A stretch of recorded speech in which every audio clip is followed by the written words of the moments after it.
play. Yes, he was identified as a Chicago Cub, but 15 years of Ryan Sandberg, underrated. Let's go. I can't do it. We'll do it live. Do it live. I'll write it and we'll do it live. Mister, will you please wake up, wake up, wake up, wake up, wake up?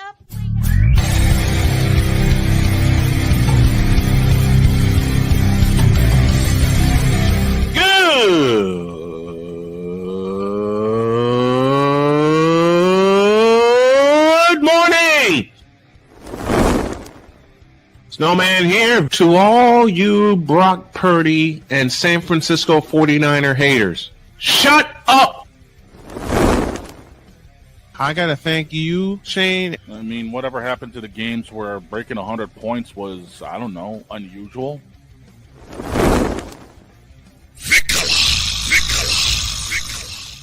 There was one word to sum up the All-Star weekend. Trays.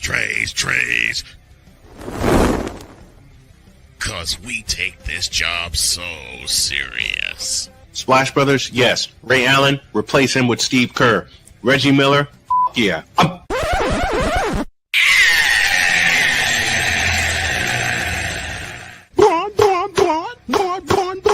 What in the all types of blue hell? There is nothing serious about that seal. Oh, yeah. Let's go, baby! Woo! Let's get crunchy. Good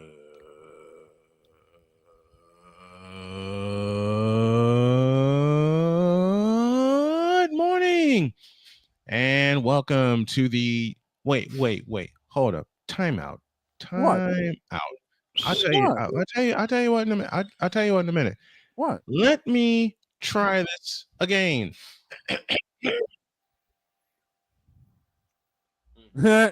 Okay. A drink. You good? All right. Try again. Good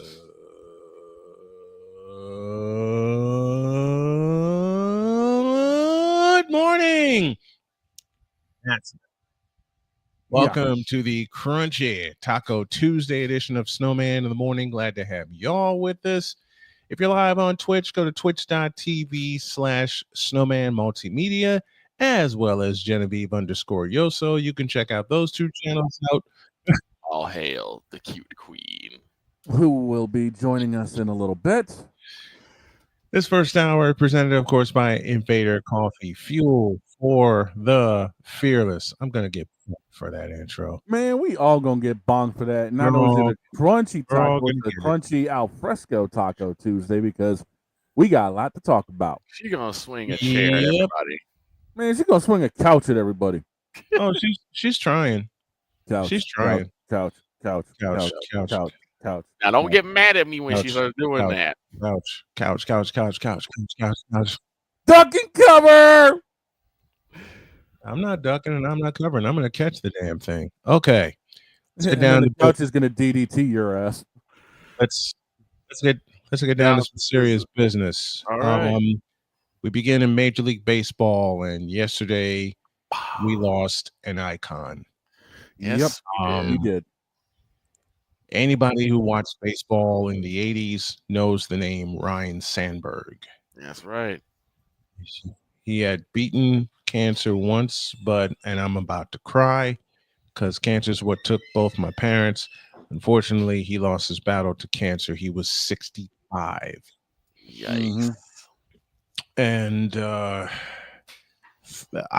he's a Hall of Famer. He's an underrated second baseman. And a lot of people don't realize there was a time he spent at third base before making the move to the right side of the infield.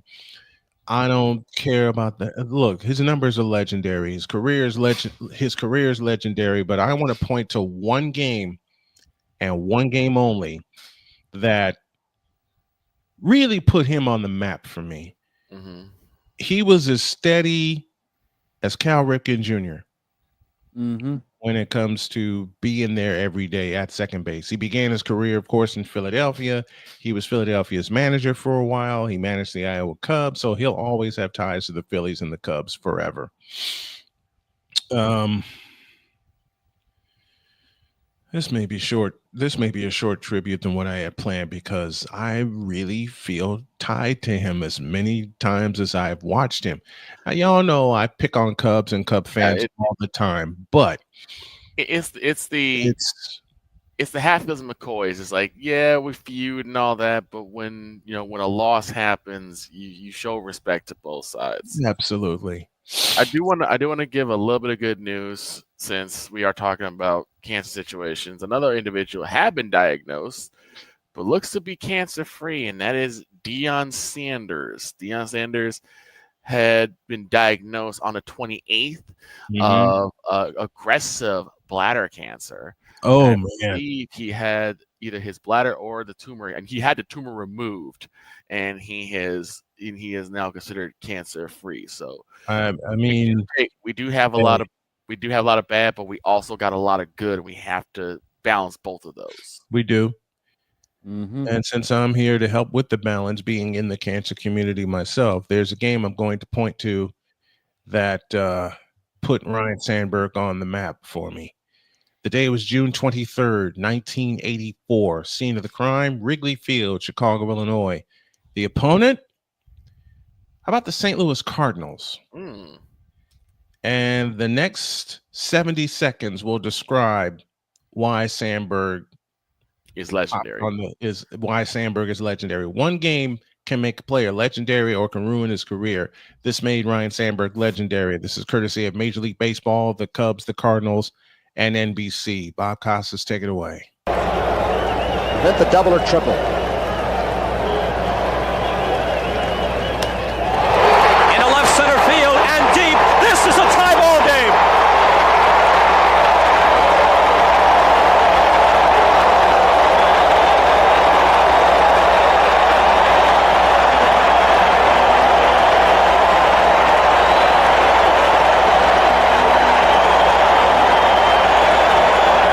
Coordinating producer of baseball, Harry Coyle. 1-1 pitch. He hits it to deep left center.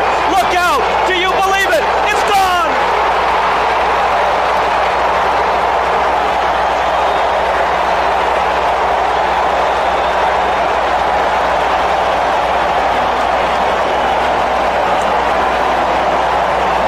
We will go to the 11th, tied at 11. Sandberg in the Cubs' last at-bat has twice delivered a game-tying home run, a solo shot of the ninth, a two-run blast with 2 out of the 10. MLB.com digital media also gets courtesy for that. And what I'm going to start doing is putting notices across the screen of where everything comes from, where the clips came from, because I'm not stopping the clips. No. All right. Nor should you. UEFA and Dog, you pointed this out to me yesterday. UEFA decided to get a hair up their ass after we showed England's game winner. I'm going to show it again later this week. But this one's all about Ryan. This one's all about Ryan Sandberg, the most underrated second baseman I've ever seen play. And I mean every word of that. And then he went. And then he went in the booth. Yeah, they went in the booth. I'm sorry. And greatest. Go ahead, Dog. Go ahead. I was about to say, to think that those 2 home runs that tied the game up were off of Bruce Sutter. Of all people. If you can make Bruce Sutter cuss, yes, like he did on that second home run. The funniest moment that I ever had with a Ryan Sandberg call, and everyone knows this is my favorite Cubs moment, just how silly this was. I'm out fishing with my brothers. And I just happened to have my grandfather's old boombox radio. So I pull it up and, I decided to just look at some AM stuff and found the Cubs game. Milton Bradley's on the team. And he catches the ball routine out, which makes it out number 2. Now, gentlemen, how many outs are there in an inning? Or half inning, I should say? 3. So Milton Bradley plays this off to the side, and then turns and just tosses the baseball into the stands. Oh God, I remember that. Oh God, Milton Bradley. And then the craziest part was when you hear the Cubs call, you hear Brad plays off to the side, and he doesn't know what else there are. And you just hear Ryan Sandberg like, oh, I've never heard Ryan Sandberg so angry. You know the angriest Cub fan I know? Who's that? Legendary Harry Carey. Oh yeah. Yes. Harry Carey he loved baseball. When the Cub, Harry was a Cub. Harry was a baseball fan. He was a baseball rat. Anybody remembers Harry in the 80s? He spent the bulk of his career with the Cubs. He started with the St. Louis Cardinals. Was with the White Sox for a while. But whenever the Cubs messed up, you knew it when you heard Harry. But the thing is also, Harry Carey is not, you can't define Harry Carey by just one team. No. Like, yes, he spent most of his time with the Cubs, but then he was just a baseball rat. He loved the game of baseball, and he wanted to be around it. Quit using my term. But he was, Nice. but in all, he was a baseball rat, as was Ryan Sandberg. You want to talk about a dedicated baseball rat? He managed the team he came into baseball with. That, of course, was the Philadelphia Phillies. Yep, and Chris even said, like, Ryan Sandberg was inducted into the Hall of Fame, and he should, and he that is greatly deserved. The Hall of Fame. That is richly deserved. Now I got a present for Victor. Uh-oh. You know that incident you just brought up? Yes. Here's Len Casper. Harris takes off and a fly ball to right. And Bradley plays it off to the side, and he doesn't know how many outs there are. He just throws the ball into the bleachers. That's only the second out of the inning.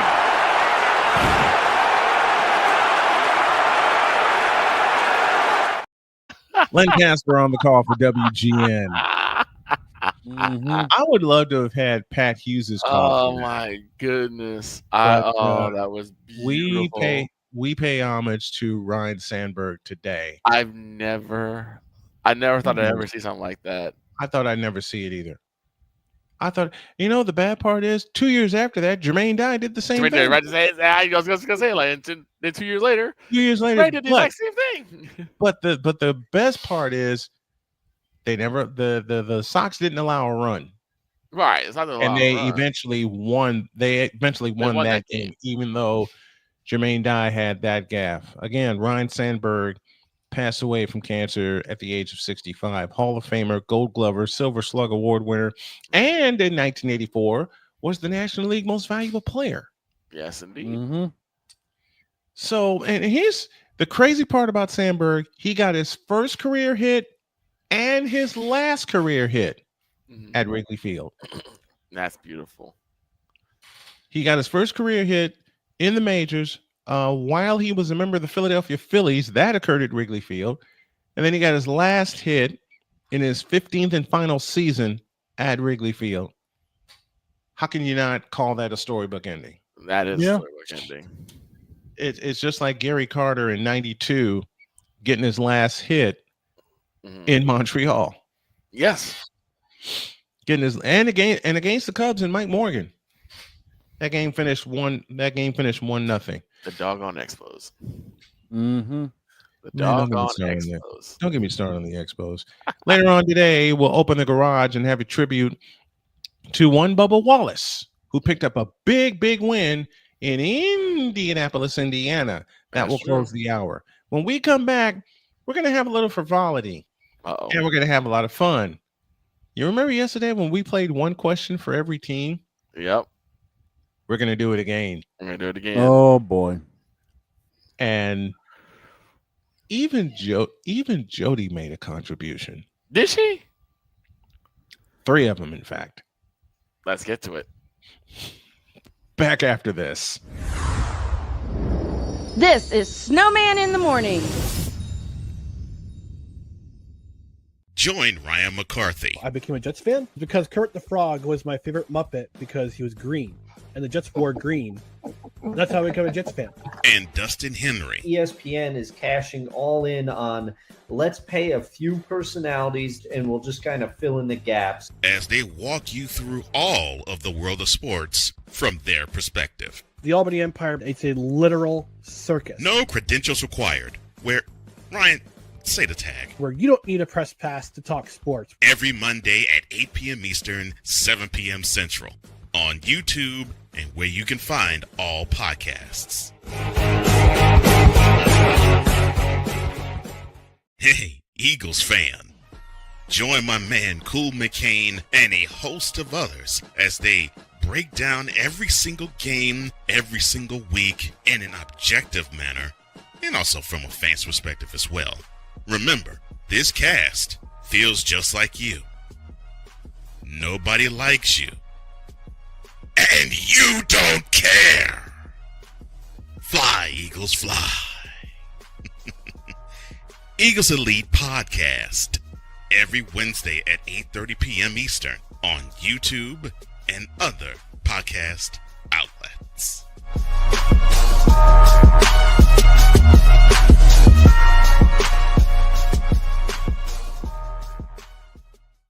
In times of economic uncertainty and chaos, your money means nothing. You may not even be able to get it from your bank or ATM. And the money you do have in the stock market will go down and down and down.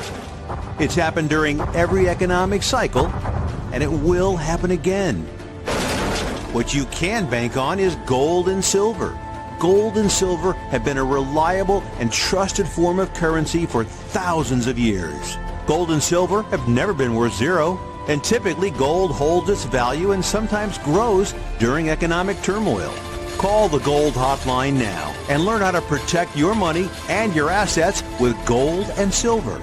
And learn how to set up a new IRA or roll over your current one into a gold-backed IRA. Protect your money from the next market crash with gold and silver.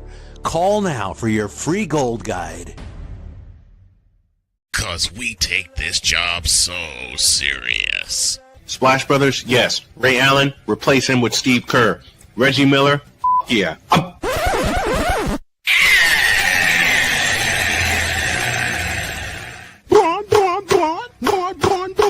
What in the all types of blue hell? This is Snowman in the morning. Those seals are about as serious as Beast JoJo's business plan. Yep. Oh yeah, I just caught the comparison, which means it ain't serious at all. Is it? Exactly. Now, as I alluded to before we start playing one question earlier today, Bird Jones. I read audiobooks. As I alluded to at the top of the show, I'm Bird Jones. And I read audiobooks. Jody asked, before you go on, dog, Jody asked me to tell her that story because she caught the clip. Okay. And here it is. Here's what happened. I was at an online marketing event and met a bookkeeper. She's located in Camp Verde, Arizona. So, of course, my mind goes upside down and I said, I typed, hi, I'm Verde Jones. And she's cracking up. And then I did the voice. Jody heard the voice and she starts cracking up. And we talked about audiobooks. And her next sentence was, I read audiobooks. I said, oh, I got to put that in the opening. She says, what opening? I said, the opening to my show. You do that and send me the clip. I did that and sent her the clip, and I don't think she's recovered. And I know that was a while ago, and I still ain't gotten recovered from it fully. Alrighty. Now let's do one question. Before we go there, because we may have somebody else that might want to have some fun with this. Okay, somebody's going to pop up. Bring her in. Well, it's not just somebody. You know how we got Father O'Shaughnessy and Father Cochran kicking around somewhere right now? Oh, dear God, yes.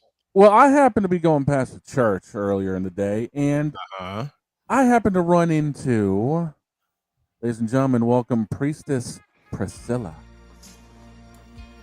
Hello, Priscilla. lovelies. Hello. Got him. Okay. Got him.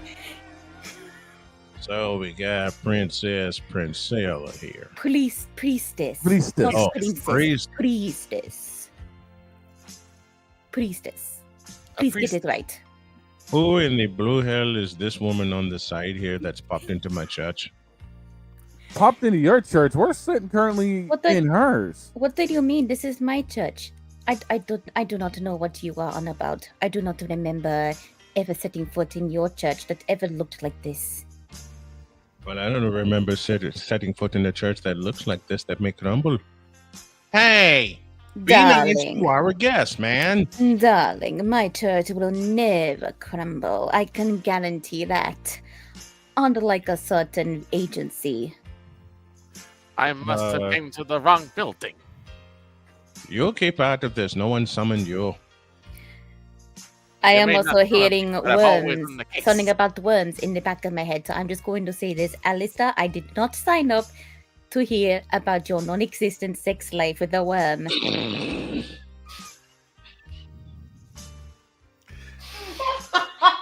Ouch.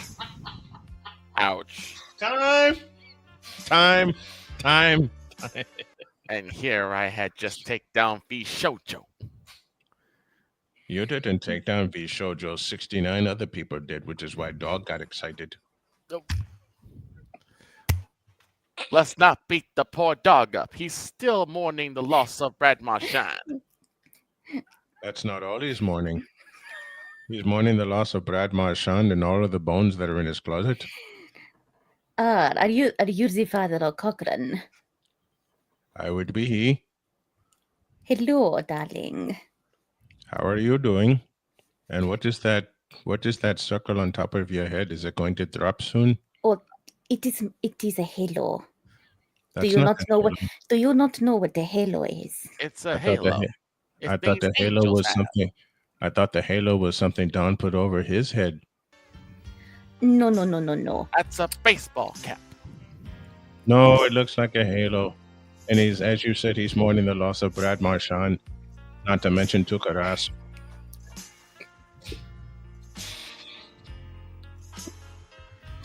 That is not right, dude, and you know it. But Are you doing okay there, Don boy? No, I'm surviving. Let's put it that way at this point. That's not what she said. He has been kicked a few times. And who put on this music, may I ask? Oh, Don did. That's the only music that could get him going. It is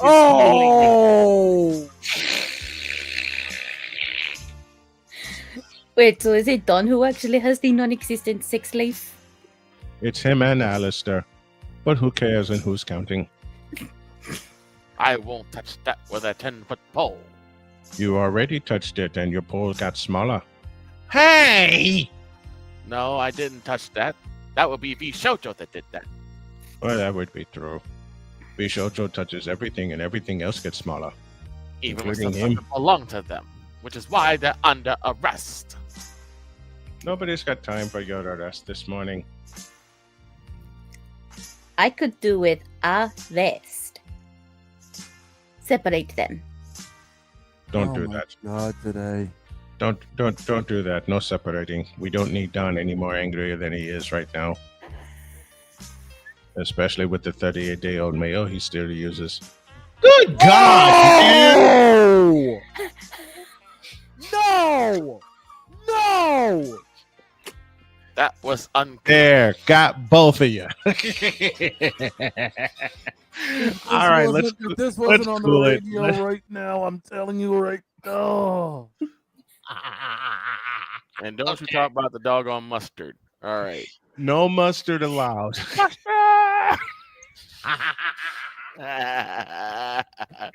I can't believe I got both of them in one shot. All In right, one let's shot. get serious here. Okay. Although, after the priestess showed up and wrecked our shop, I don't know if I can get serious. Tiger Stripes Media in the house. Hey, What's up, Tiger. Stripes Media? Okay, let's play one question for every. man. All right, time to play one question for every team, and we'll begin in Okay. Atlanta. Atlanta, okay. Atlanta. We're going to start with the NFC South, then we're going to Atlanta. Okay. And our one question for the Atlanta Falcons is, will they discover who they are? No. No. No? Not really, no. Is this Kirk 2 Chainz Cousins last year? No. No. He's too stubborn to quit. He's got a couple more in him, I think. He's like Aaron Rodgers. He's too stubborn to quit. That's true. All right. Staying in the NFC South, we go to Carolina. Will they remember they're a football team? No, they need Jesus to do that. Okay. Let me be for real. I was impressed by a couple of the picks they made in the draft. It's going to depend on their chemistry. There's a couple of new pieces that Bryce Young can play with. They still need a line woefully, and if they can, take care of the front office, I think they may have a chance. Okay. All right. Run New the Orleans. ball. Oh, ouch. Good job, Dees. Run the ball. He says run the ball with Bijan, but then again, who's the coach? That's true. All right. New Orleans. To New Orleans. Will the Superdome suffer the fate of the Metrodome because the Saints suck that badly? Probably. Maybe. I have a question. Is Zion Williamson going to be their new offensive tackle? He's got to wait for it, so. But he doesn't have the footwork or the groin. That's true. It keeps getting bad. All hail the cute queen. And now the cute queen has joined us. Hi. And I'm gonna get bonked upside the head for what I said earlier. In fact, during the break, she threw a couch at me, threw 100 bonk sticks at me, and then coupled it with about 5 chairs. Yep. And a Just for good measure. Just for good measure. Just for good measure. I'm still sitting there. And all right. In a pear tree. To Tampa Bay. Okay, note to self, I need to throw more chairs in the future. Oh, and more couches. Okay, next one is... Look, sis, you can't scare me. I have a wife and I have daughters. And... Who said you could scare me? I don't want to scare you. I want to keep you laughing. That's what I tell them all the time, too. All right, to Tampa Bay. I do have to ask, what did you guys think of Priscilla? Love it. I like her. Love it. I like her a lot. Priscilla needs to... Look, Priscilla made me break, okay? Priscilla got I was practicing that voice so much last night. It's like I'm in the wrong building. You did great. You did great. Thank you. Thank All right, you. I'm here till Thursday. I'm kidding. I'm going to be here Friday as well. To Tampa Bay with our one question for every team. Okay. Oh, God. I have 2 ways where I can go with this. Go with it. Both of them are joking. Okay. Will they ever remember they have receivers? No. Not named Mike Evans? No. I thought you were gonna ask why did they bring back the road creamsicles, but that's beside the point. That's going to be a running joke all year. Yep. Yeah, pretty much. Matter of fact, here's another question for Tampa Bay. Will Raymond James Stadium become the new sombrero after they start losing all the time this year? Ooh. Ouch. Ouch. Ouch. That's all right. To the NFC North, and we start in Detroit. Okay. Will they get over the stench of losing to the Redskins?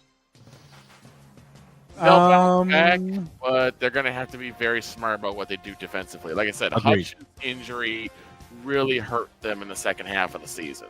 Agreed. Yes. Agreed. If they stay healthy, they're going to run the North and run through the playoffs. All right. To Minnesota. Minnesota. Okay. And I got the perfect question for Minnesota. Okay. I had one kicking around as well. We'll all ask one. For the Minnesota Vikings, will Paul Allen ever stop saying did it wrong? Take two. Take two. Will Paul Allen and the Minnesota Mistakes ever stop saying, Are you kidding me? No. No. oh, look at Deeds. When will Campbell ever stop? When will Campbell stop gambling on fourth down? The answer to that would be never. No. Yeah, he's. I have one. Go ahead. All right. Okay. Is Alistair ever going to stop betting his money away on me? No. I was about to. What sucks is I was about to actually go there. I beat you to it then. He never will. Listen, Alistair will never stop betting his. Listen, Alistair will never stop betting his money. He can't help it. He's like Aaron Rodgers in a way, gambling on himself. Trick is sometimes Alistair wins. Aaron Rodgers, that's a different story. Ouch. Because yes, Alistair, Is you. Is you. You. It has always been you, and it will always be you, forever and Forever ever. and ever. Amen. Amen. Now go back to your thirsty bitch worm friend. And Okay, also, Don dog. said, "Go back to your worm friend. Go back to your ex." Now, Now go back to your ass, you thirsty bitches. All right. Green Bay. Green Bay. Will there ever be enough cheese to hide the stench of a playoff loss in Green Bay? Only if they buy Gouda. Limburger. I got a better one. Is All their right. season going to tank worse than their new throwback jerseys? Oh God, no. And Dietz, of course, the logical one of us, comes up with a great question: can Justin Jefferson throw the ball to himself? The answer to that, of course, would be no. No. He's gonna try. Will Paul Allen's liquor bill fall under $100,000 this year? No. And It's I'm gonna only be staying 2 million. around as I say that. It's gonna His be too liquor late by bill- week 10. His liquor bill will be about $125,000, and therapy will be charged another $250. Yep. And of course, Dietz with another great question: Can Green Bay remember they have a running back? I'll No. answer that. No. No. No. Who's their coach? Matt LaFleur. LaFleur. Matt LaFleur. Why reminds me of why does the Wait a NFC minute. have like silly names for their coaches? like Matt Because it's the LaFleur. NFC North. Because it's the Matt NFC North. LaFleur. It's not the NFC Central. It's the NFC North. It's like Matt LaFleur, and then another Matt that had a silly name.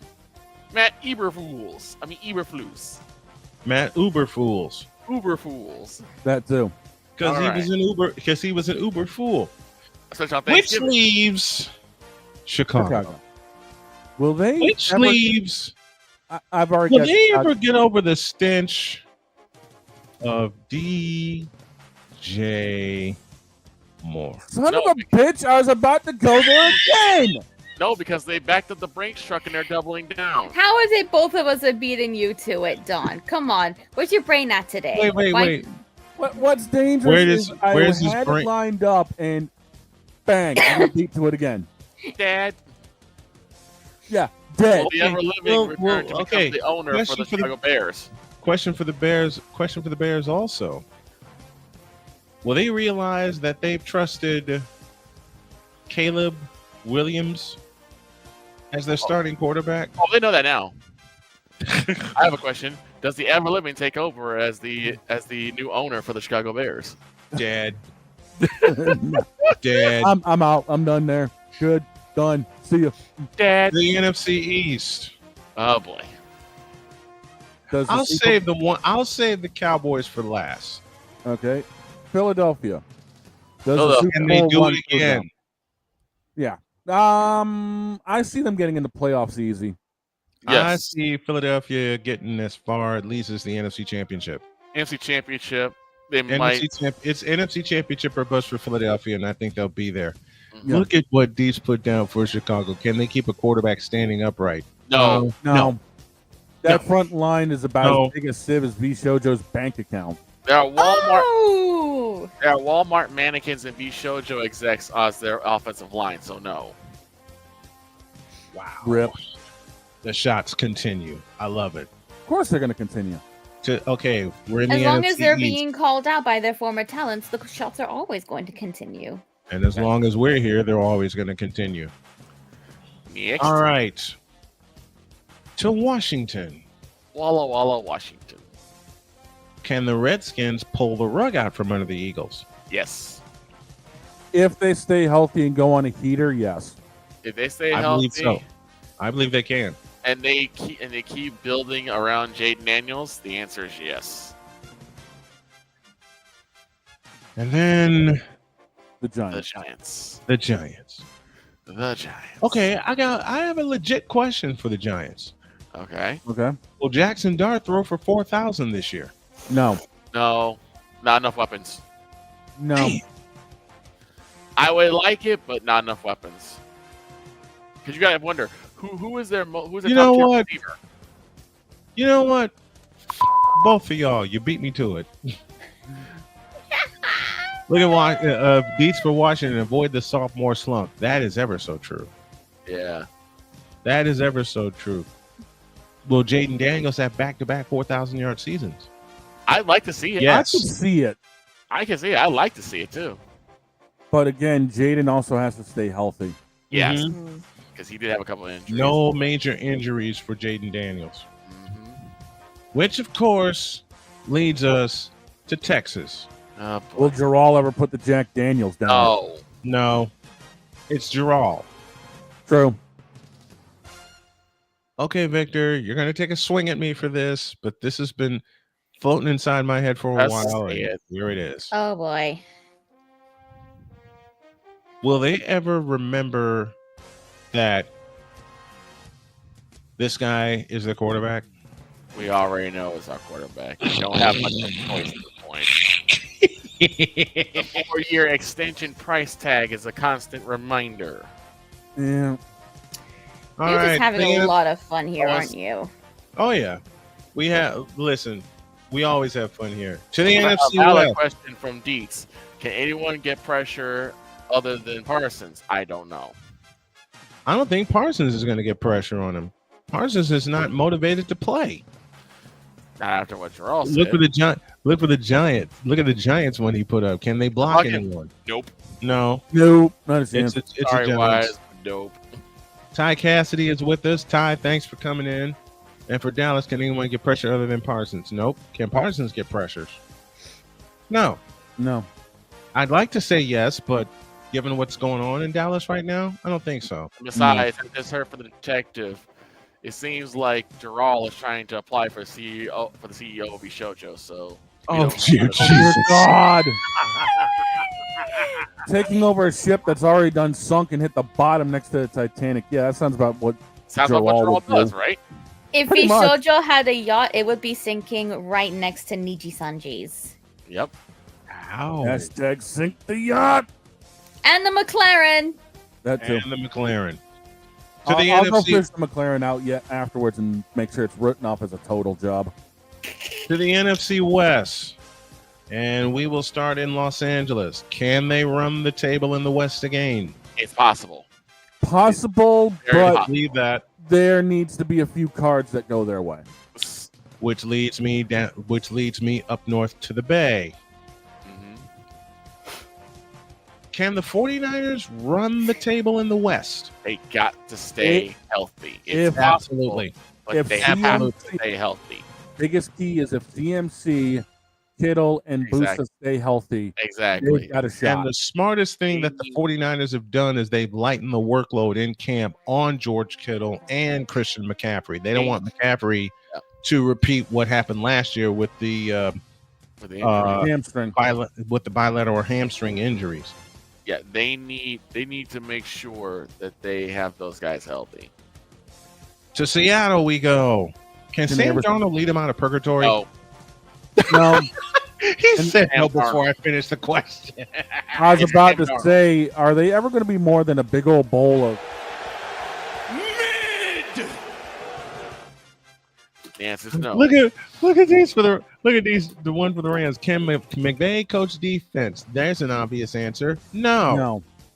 Tiger Stripes Media says Niners go 14-3. It'll be either 13-win season or a 14-win season for San Francisco, and y'all know the key to that. Just stay healthy. That's the thing. You They gotta can stay make healthy. fun of their schedule all you want, but if the Niners stay healthy, they're going to run over everybody. You need a full season from CMC and a full season from Rock. Yes. Need a full season from everybody. And good news, 49er fans, as I announced yesterday, Ricky Pearsall is back in camp. By the way, I was doing a little bit of research myself, just for S's and G's, just because the jersey thing is going on right now. And these new rivalry week uniforms that are going to be coming out, everybody in the NFC West is going to be wearing theirs against Seattle.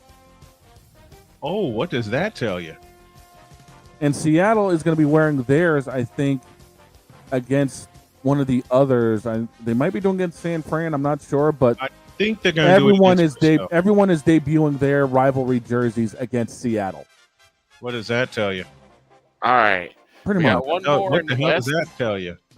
Yeah, one more. One more in the West. How much Call of Duty will Kyler Murray play this year? Yes. He'll get through about 54 rounds of zombie before getting his head blown off. And 13 rounds. Wait, only 54? Yeah. He'll have 79 rounds of Warzone, so that's why he probably only has. Yeah, true. True. I can live with that. Now, who are we missing? We did the West. We got everybody. No, we didn't. Yes, we got did. the South. We did. We got everybody in the NFC. NFC, Yeah, you got did. everybody. Yep. We got everybody in the I go NFC. to the AFC. Now before we get to the AFC, we're gonna take a little break. When we come back, one question for every team in the AFC, and later on we'll go inside the Dog's garage, paying homage to one Bubba Wallace and more as we debut the racing scene in a little while. As for one question in the AFC, that's after this. This is Snowman in the Morning. The Big Ten. You can say you're not impressed. You can say you're not happy. You can say all these things, but no, whatever the case may be, the Buckeyes are on top of the football world. And it's just where it is. The SEC. This proves to you how tough and how stout the SEC is. You can't take off games. I don't care if the team is unranked. You cannot take off games. This is proof right here. Big 12. Mike Gundy, show me something. I picked you last year, okay? The ACC. Start with the biggest name first. Chapel Bill now. It's no longer called Chapel Hill. It's called Chapel Bill because Bill Belichick is now the head coach of the North Carolina Tar Heels. The CLP rankings, do away with that. Right. Do away with it. Bring down the gridiron on the Playmakers Blog Network YouTube channel and where you can find podcasts. Whether it's news, the largest egg producer finds bird flu in chickens at a Texas plant, weather, devastating tornadoes rip through the heart of the United States, inspiration, a breast cancer survivor completed the journey of chemotherapy and now begins a future one of matrimony or sports. Michael Jordan is shown on a photo with Diddy. LeBron James has a video extolling the virtues of a Diddy party. This has been yet another beating a dead horse presentation. We got you covered. BS3 Network, in association with Comey Media Incorporated, proudly present The Morning Shift with Cole Johnson. Live every weekday at 8 a.m. Eastern, 7 a.m. Central.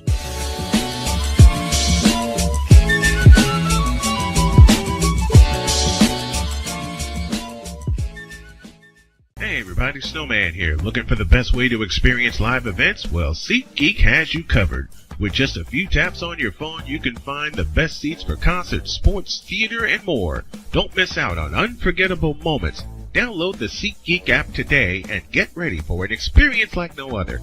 Each ticket is vetted for authenticity and ranked on a 1 to 10 scale. And right now, if you sign up and use the code Snowman, you will get $20 off of your first purchase. That's only through the power of SeatGeek, where fans can fan.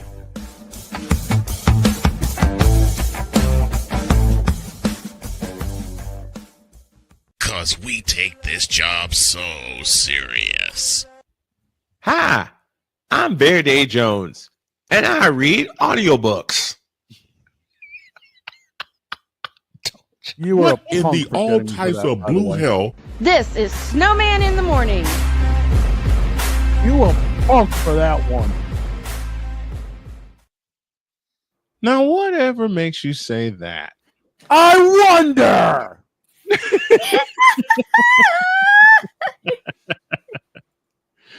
All right. Here we go with one question for every team in the AFC as we continue our one question for each team. And we're going to start in the AFC South because my beautiful bride lent a hand to this. Okay. Will I ever call the Colts game correctly? No. Nope. Whenever they're losing, the answer is no. That was my beauty's contribution to this. Will I ever call it? When the wife doesn't even have belief in you. That was a running joke we started last year when she came in at the end of a Colts game where they were coming back oddly enough to beat the Patriots.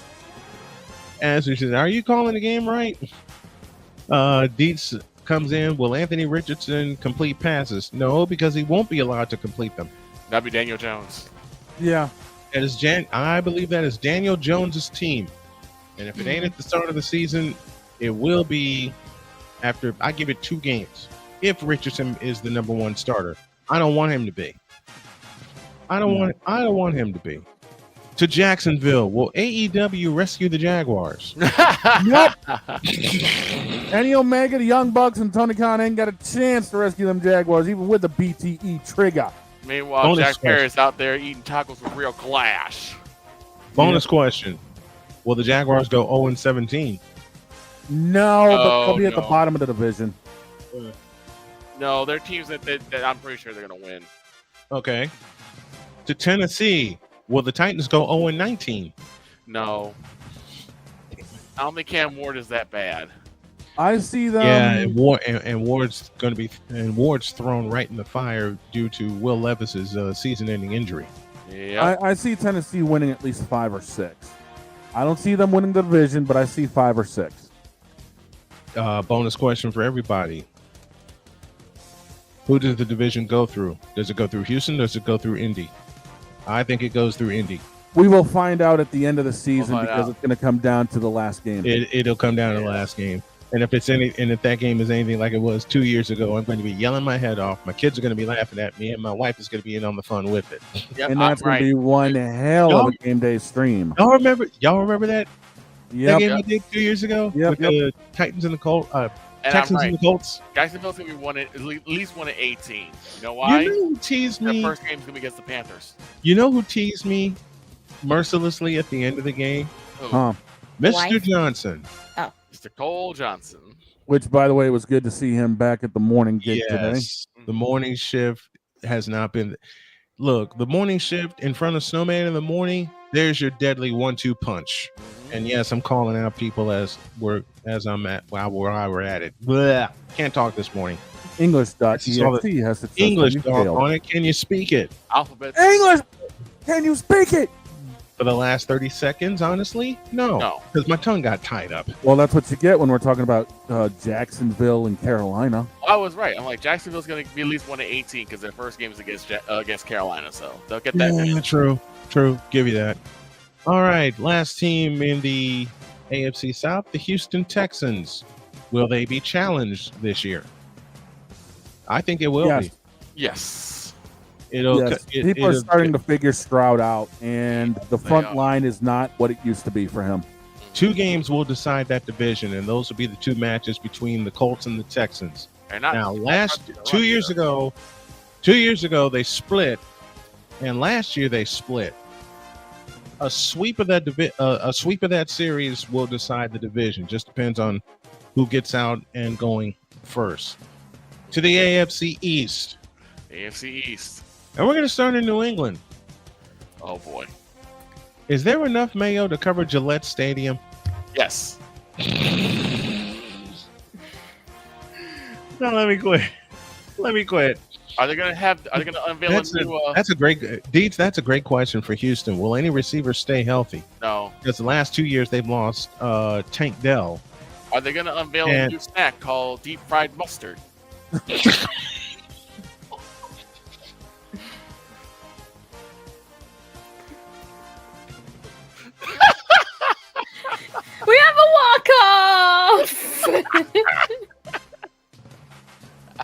Wait for it.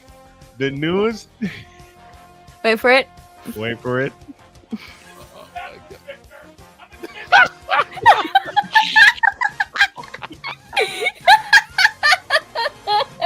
Victor, I think you just got cussed.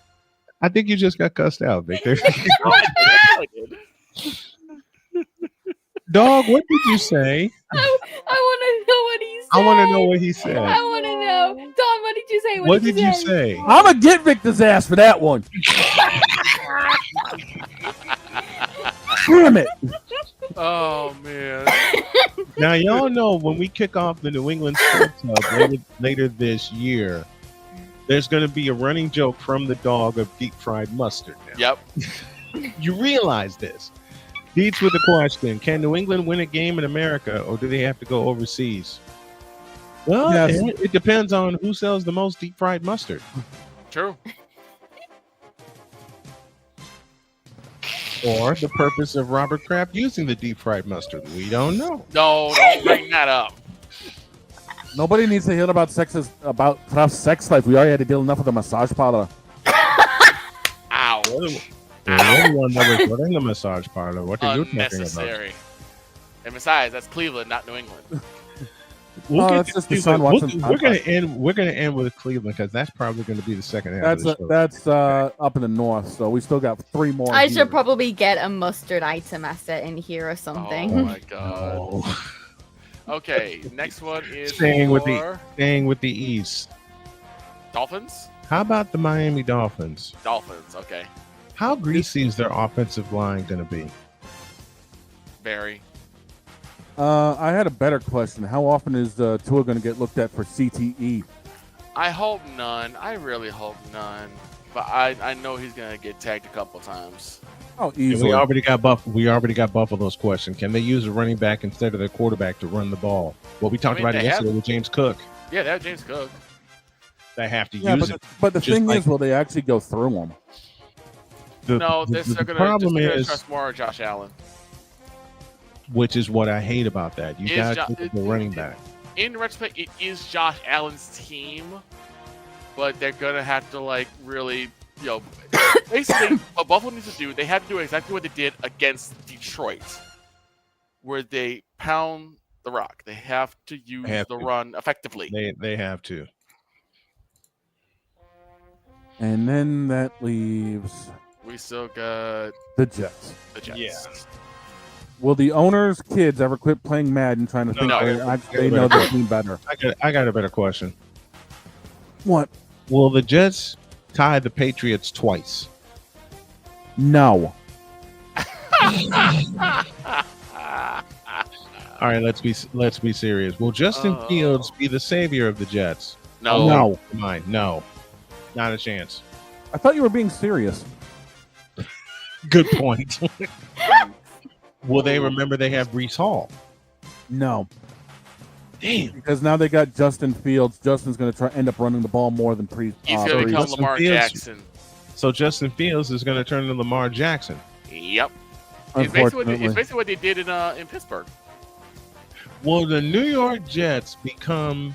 Well, will the New York Jets have another video from Urinating Tree called "The Greatest Game"? Three of them. And Deeds with the question, will they actually throw the ball to Sauce Gardner? They should. I doubt they it, should. but they should. They should, because Sauce Gardner sucks. But if you look at it that way, Sauce Gardner sucks more than Bishojo's bank account.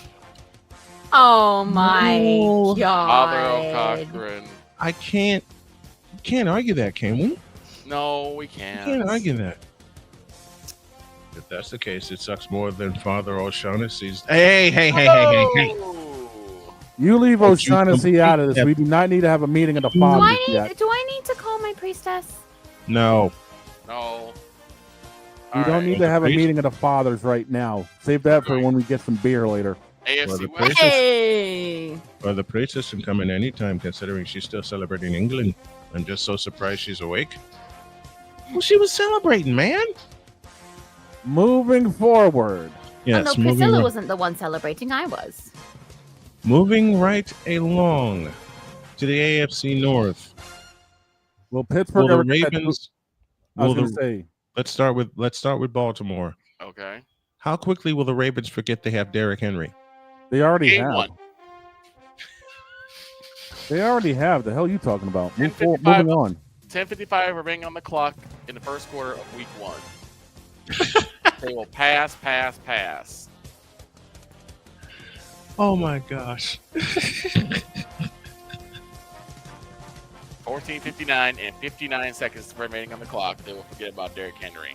They will forget about Derrick Henry. Yes. Yeah, pretty much. Oh God. Moving to Where you want to go to Cincinnati? Cincinnati. Will Joe Burrow ever take less than 30 sacks in a season? No. Here's the question. Will the media rights for Bengals games go to WKRP? No. That's two. And he's leaving. That's two.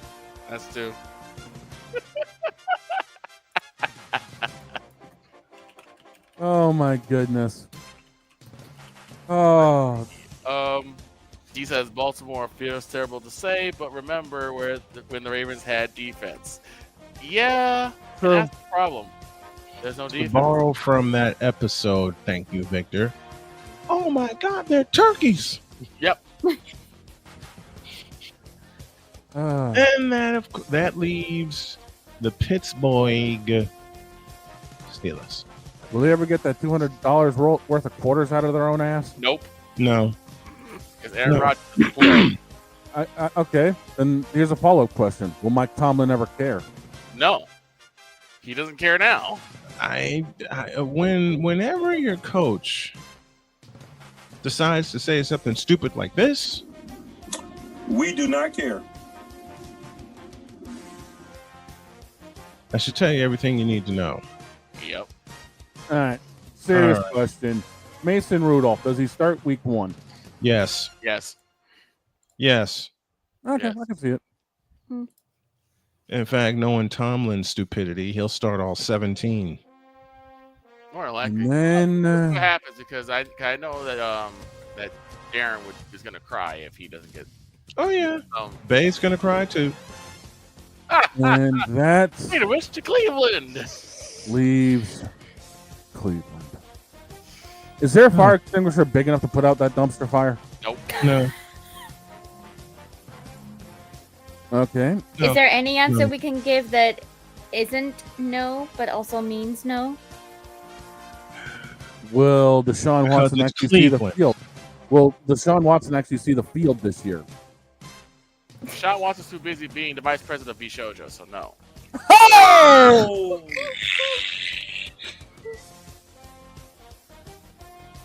So I guess Deshaun Watson and B. Shojo are getting their happy endings. Yes, they are. Oh!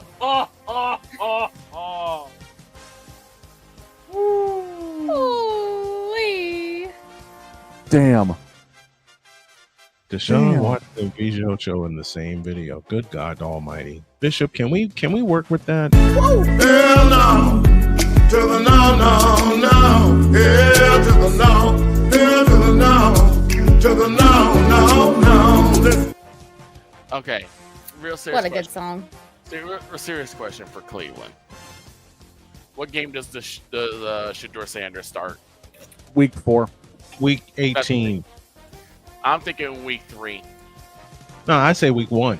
Screw it. You think he goes You week want 1? it- You want a real dumpster fire? Start him week 1. That's Makes not sense. a dumpster fire. That's a dumpster inferno. Yep. That's a There's bowl your of du- pelican- there's your that's, dumpster fire. that's a bowl of dumpster pelican stew. That's an insult to the Pelicans. Quit. That's an insult to all Pelicans outside of New Orleans. Mm-hmm. All right. And that To the leaves AFC the West. Close it out. Yep, here we go. And I only have one question for the entire division. Okay. Does And anyone Deets, take I down- agree with you. Does As anyone take much as everybody wants to see Shedeur Sanders start, he won't even make the team. One question for the West. Does anyone take down Kansas City? Yep, and that team is the San Diego Chargers. Unless there is a season-ending injury, no. I say yes. I think the Chargers will give them a run, but I still say the West Coast ain't ready yet. It'll come down to the second game between the Chiefs and the Chargers. Yeah, Chargers are in the right direction, but they ain't ready yet. Still trying It'll to come wipe down. the pain that's Brandon Staley off of them. So, speaking of which, we just found a new CEO of the Shoujo, Brandon Staley. Oh no. So V Shoujo has been compared to Brandon Staley, Matt Uberfools, Gerald, and Deshaun Watson, and Kathy Engelbert. Oh God, I remember I dropped that yesterday. Good Lord. Yes, you did. All in the span of 24 hours. All in the span of 24 hours. You know who else we can compare him to? Who? Matt LaFleur. Matt LaFleur, Mike Tomlin, Mike McDaniel. Then you take off that mask, it's Tua. Yep, 38-day-old Those are one questions for every team. Feature segment today brought to you in part by SeatGeek. Use the code Snowman for $20 off of your first purchase. I got all these reads in memory, but I need to have them in front of me to do better. That's only with the power of SeatGeek, where fans can fan. And thankfully, we've come to halftime. Does it mean the shenanigans will end? Oh hell no! If you think shenanigans end at halftime, you fool! Right. Especially with this cute queen over to my right in tow. Excuse And me? do me a Brought to you by Genio do me a Snowman favor. Company. Have And- this beauty move your house, your chair, your TV, and your couch. I swear to God. Do it again, Victor. No. Do it again.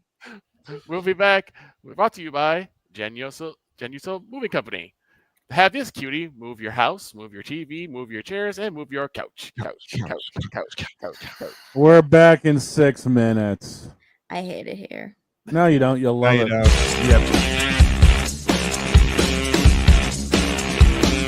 This is Snowman in the Morning. Join Ryan McCarthy. I became a Jets fan because Kurt the Frog was my favorite Muppet because he was green, and the Jets wore green. That's how I became a Jets fan. And Dustin Henry. ESPN is cashing all in on let's pay a few personalities and we'll just kind of fill in the gaps. As they walk you through all of the world of sports from their perspective. The Albany Empire, it's a literal circus. No credentials required. Where, Ryan, say the tag. Where you don't need a press pass to talk sports. Every Monday at 8 p.m. Eastern, 7 p.m. Central. On YouTube and where you can find all podcasts.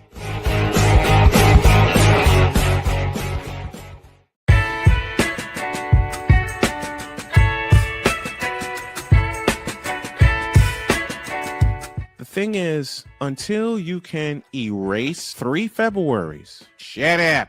Bang! Quality over quantity. LeBron has beaten some of the best competition in NBA history. He's the GOAT emoji. I will not cuss. I will not cuss. I will not swear. I will not swear. Where sports is the base, life and fun are the results.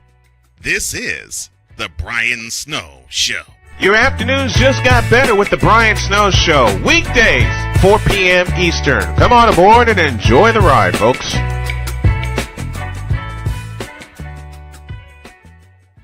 We were always hippies at heart, I guess, and that was one way that we showed it before we became full-time And we RVers. were definitely living small and minimally. What made us decide to go with Battleborn was everyone from their top leadership team down to their service department helped us so much the whole way through. Our relationship with Battleborn is so much more than business. And me and Dennis love to jam together. We've played together multiple times, and that's been an awesome transition. Be able to learn so much more about the business, also just make some awesome friends. Sports bettors, listen up. Your favorite sportsbook, BetUS.com, is back and in our 30th year of action.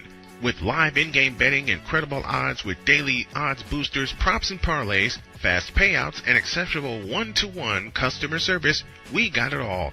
And when you sign up today and use the code Snowman, you will get a 125% deposit match on your deposit. Log on to betus.com or call 800-792-3887. That's 800-79-BET-US. BetUS.com, where the game begins.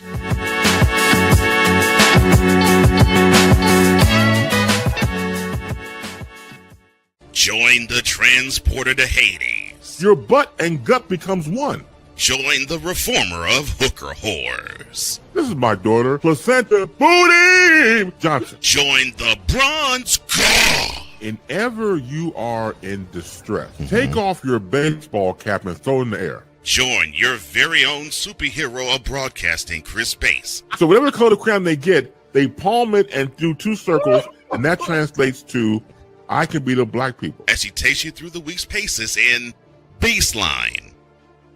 Live every Saturday at 8 a.m. Eastern, 7 a.m. Central, Pacific Time Zone people, just stay asleep when this is on live and just catch the recording. Oh, I'm sorry.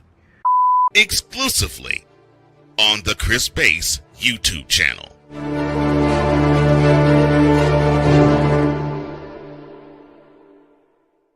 SeatGeek is the ticketing app for fans like the high five strangers got. Game-winning interception.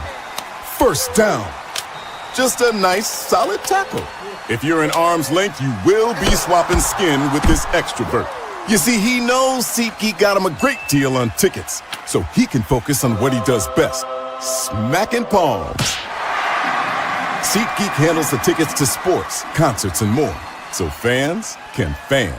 If you're the kind of person that likes to drive a lot, and your car is a little bit older and out of the normal warranty, keep listening. What's going on underneath the hood of your car?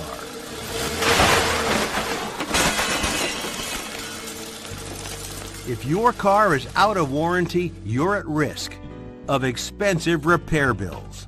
Now, for a couple of dollars a day, you can get an extended protection plan for your car. Hey, you love your car, so why not give it a little extra care?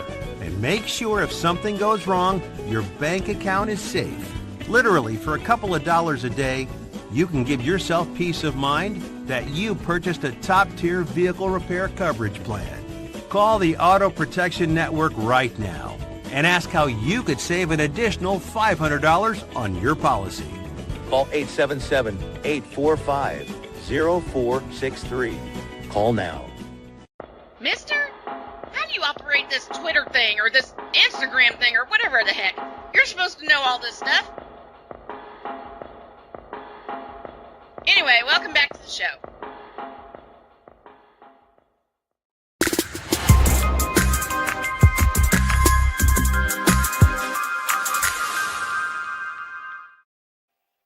The 12th season of Snowman in the Morning rolls on. Dog, take it away. And, of course, hour 2 brought to you by BetUS.com, our official partner for all the lines for Thursday and Friday with our predictions sure to go wrong, BetUS.com, where the game begins. And I believe we got somebody waiting. We got somebody waiting, but there's a piece of business we're going to add back to the show. I believe we owe people a scoreboard update. Victor? Oh, let me go ahead and get that started right now. So, which I just got a breaking news update. What you got? Bishojo now has got their new vice president of financial operations. His name, Antonio Brown. Oh, God. All right. To the update, please. It's time for the Snowman SeatGeek scoreboard update. And here is the day that was. My gracious, we start off with the Baltimore Orioles beating the brakes off the Toronto Blue Jays. 11-4 was the final score of that one. The Rockies beat the Guardians 8-6. The Tigers beat the Diamondbacks 5-1. The Rays take down the Yankees 4-2. The Reds lose to the Dodgers 5-2. The Braves beat the Royals 10-7. Sorry, George. The White Sox have a winner against the Philadelphia Phillies, a score of 6-2. The Cubs lose to the Brew Crew 8-4. The Red Sox unfortunately lose one to the Twins 5-4. The Cardinals beat down the Marlins 7-1. The Astros lose a heartbreaker against the Nationals 2-1. The Angels beat the Rangers 6-4. The Padres beat the Mets 7-6. The Pirates beat the Giants 6-5, and the Mariners eke one out against the Athletics at 3-1. Today's matchups go this way. At 11:35 a.m., the Orioles will be hosting the Toronto Blue Jays. Who's on the bump for that, dog? The start of this day-night double dip will feature Easton Lucas at 3-2 for the Blue Jays versus the 6-8 Charlie Morton. The Orioles once again going at it again with the Blue Jays. That's at 5:35 p.m. The 6-2 Eric Lauer will be starting for the Blue Jays. The Orioles have yet to announce their starter.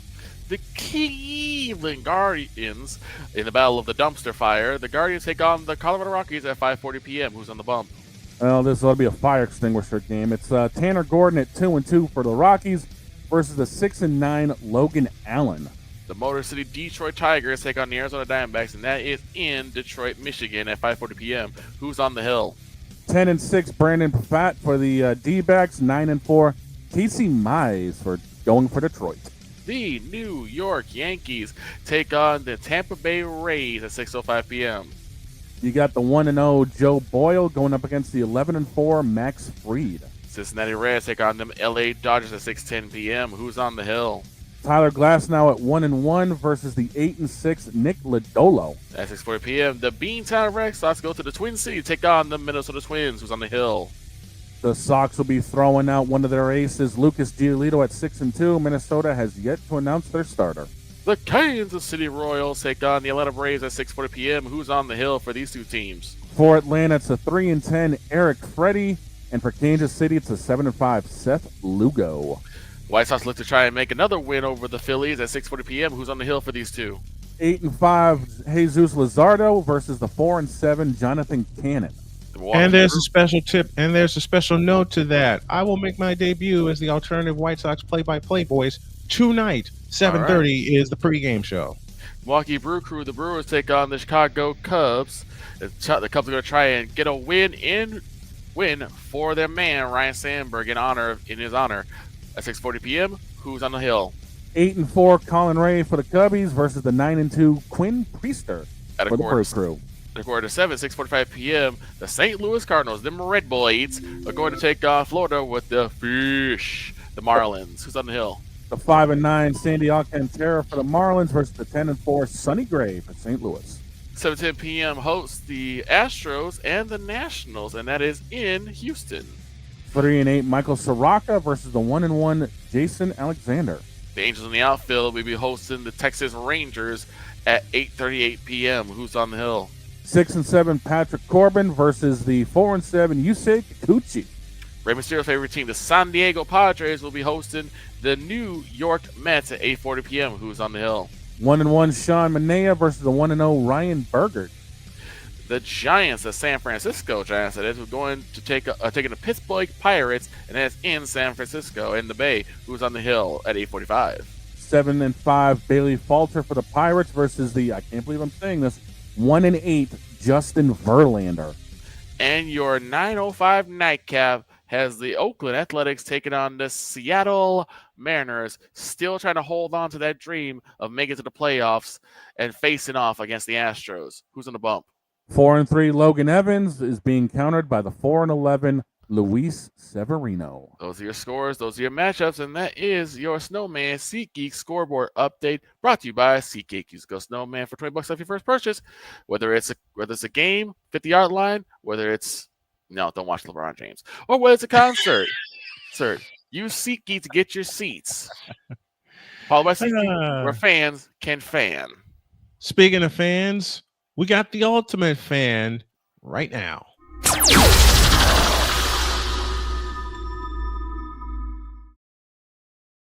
The magical winds of the Windy City. We now have Mike Drop Moran. Nice to see all you guys again. How are Nice you? to see you. It's been what? Well, I had to miss last week because I had congestion coming out of every orifice that wasn't closed. So I was. Oh, I understand.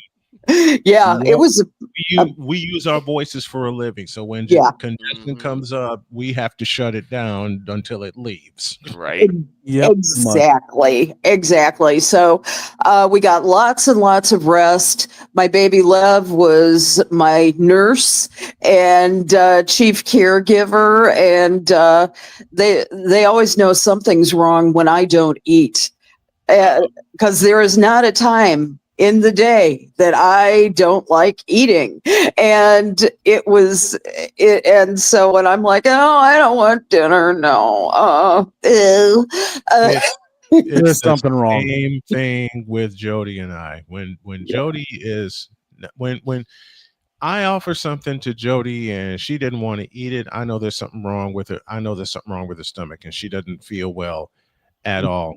Yeah. And she knows this. She knows the same about me. So we're glad that you're back. We're glad that you're healthy. Thank you. We're glad that you're back with us. Doing well. Thank you so much. Gotta talk about my man, Ryan Sandberg. Mm-hmm. I came into sports broadcasting when he was almost at the top. It was in 1989 when I covered my first Cubs game, and Rhino, it was like, already he was a living legend. From day one, he was a living legend. But guess what? In those days, he was a very quiet living legend. He did not come into his own until his second wife, Margaret, got a hold of him and started giving him real lessons in how to speak with the press. When I saw him, my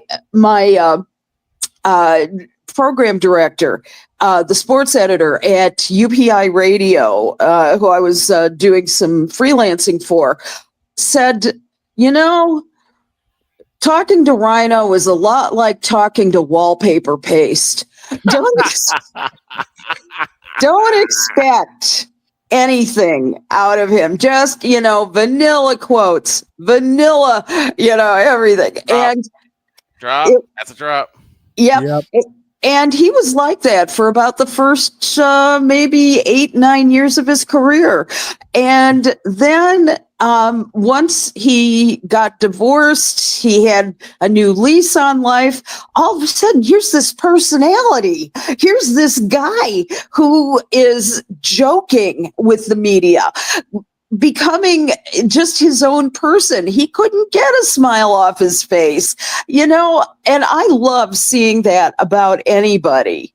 And, the thing was that from about that point on, Rhino was the person that he was always meant to be. He was always meant to be a mentor. He was always meant to be somebody who would serve as an example, as a true hitter, as a true defenseman. I mean, the man could do everything, and I'm certain that he was the reason why the Cubs won in 2016, because he came back and he started mentoring those guys.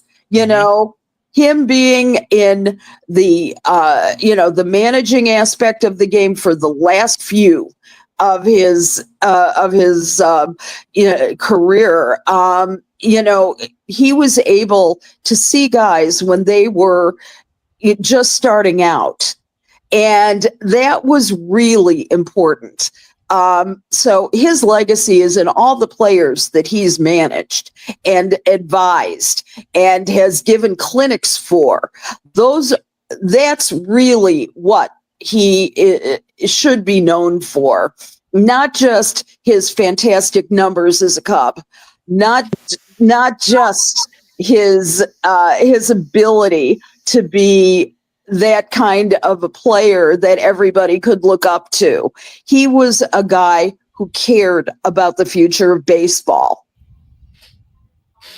Man, I'll do it again. I did this at the top of the show. I'll do it here. This will bring back some memories. Once again, we go back to June 23rd, 1984, the day that Sandberg was put on the map because of these 70 seconds. Then the double or triple.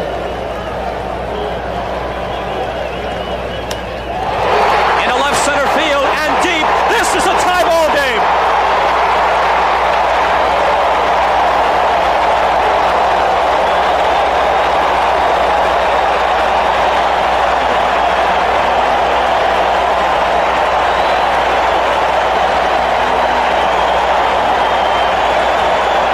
Coordinating producer of baseball, Harry Coyle. 1-1 pitch. He hits it to deep left center. Look out! Do you believe it? It's gone!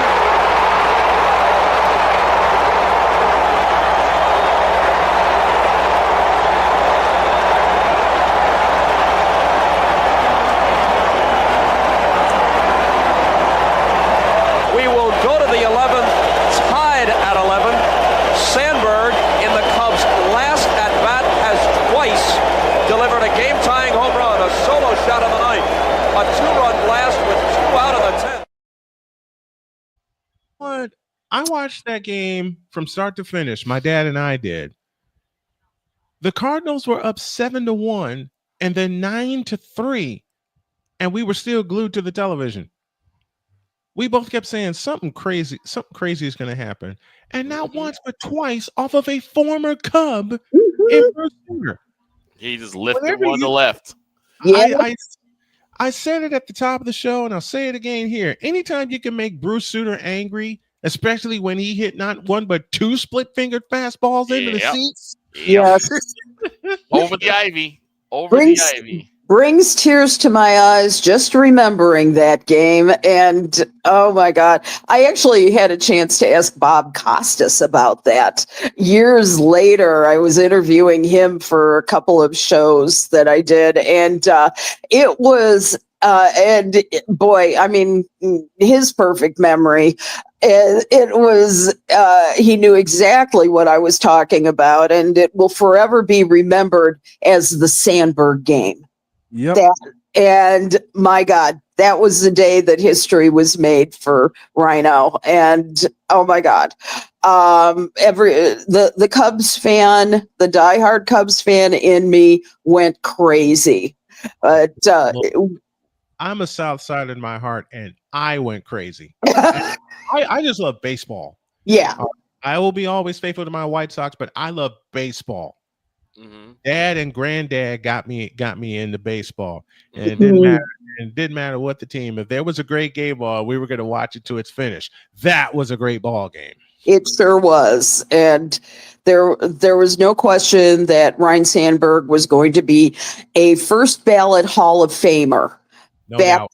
You know, and it's I think so many things aligned in his life that were perfect. You know, the timing of when he came to the Cubs from the Phillies, the timing of the need for the Cubs to be a contender again because of it was only the year before that we had the Lee Elia rant about the, 500 fans in the seats and why don't they have jobs, and so the timing of Rhino being there and the acquisition of talent were, so important within that context of time, because the Cubs were about to lose it, right?